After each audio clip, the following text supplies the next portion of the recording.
حضرت آدم علیہ السلام سب سے پہلے انسان ہیں جن کو اللہ تعالیٰ نے دنیا میں بھیجا، اور سب سے پہلے نبی آپ ہیں۔ آپ ہی کی اولاد ساری دنیا میں پھیلی ہوئی ہے۔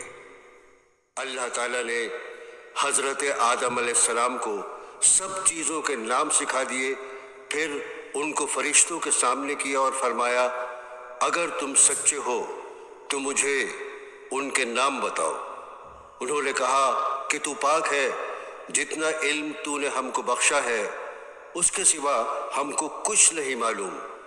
پھر اللہ تعالیٰ نے فرشتوں کو حکم دیا کہ تم آدم کو سجدہ کرو، تو وہ سب سجدے میں گر پڑے، مگر شیطان نے سجدہ نہیں کیا۔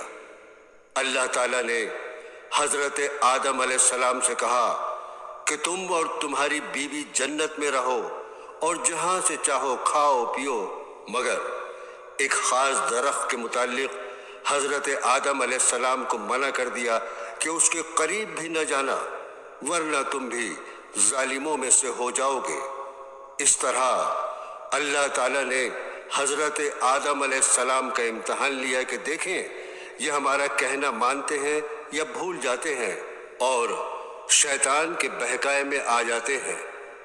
شیطان جو پہلے ہی حضرت آدم علیہ السلام سے ناراض تھا کہ ان کی وجہ سے وہ خدا تعالیٰ کے دربار سے نکلا اور خدا تعالیٰ کی لعنت اس پر ہوئی، اور اس نے قسم کھائی تھی کہ میں حضرت آدم اور اس کی اولاد کو قیامت تک بہکاتا رہوں گا کہ اللہ تعالیٰ کا کہنا نہ مانے اور خوب برائیاں پھیلائے۔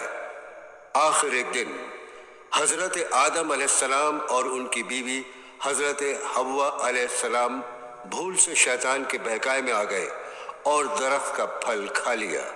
پھل کھاتے ہی دونوں ننگے ہو گئے اور جنت کا لباس ان کے بدن سے غائب ہو گیا، اور وہ جنت کے پتوں سے اپنے بدن کو چھپانے لگے۔ اللہ تعالیٰ نے حضرت آدم علیہ السلام سے کہا، اب تم اور حوا جنت سے چلے جاؤ اور دنیا میں جا کر رہو۔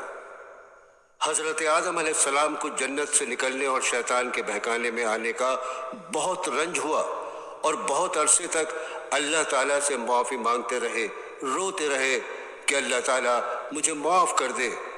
آخر کار اللہ تعالیٰ کو رحم آیا اور حضرت آدم علیہ السلام کو یہ دعا سکھائی کہ اے ہمارے رب، ہم نے اپنے اوپر ظلم کیا اور تو ہم پر رحم نہیں کرے گا تو ہم بڑا نقصان اٹھانے والوں میں سے ہو جائیں گے۔ تو حضرت آدم علیہ السلام نے یہ دعا بہت گڑ گڑا کر مانگی، چنانچہ حضرت آدم علیہ السلام کو بھی اللہ تعالیٰ نے معاف کر دیا، اور پھر کہا کہ تم اور تمہاری اولاد دنیا میں رہو، اور یہ بات یاد رکھو کہ جب میری طرف سے کوئی نبی میری ہدایت لے کر تمہارے پاس آئے تو تم اس کا کہنا ماننا۔ جو میرے بھیجے ہوئے نبیوں کا کہنا مانے گا اس کو پھر نہ کوئی خوف ہوگا اور نہ غم ہوگا، اور جو لوگ میرے نبیوں کی بات کو نہیں مانیں گے اور ہماری آیتوں کو جھٹلائیں گے وہ دوزخ میں جائیں گے اور ہمیشہ اسی میں رہیں گے۔ اس کے بعد حضرت آدم علیہ السلام اور حضرت حوا دنیا میں رہنے سہنے لگے۔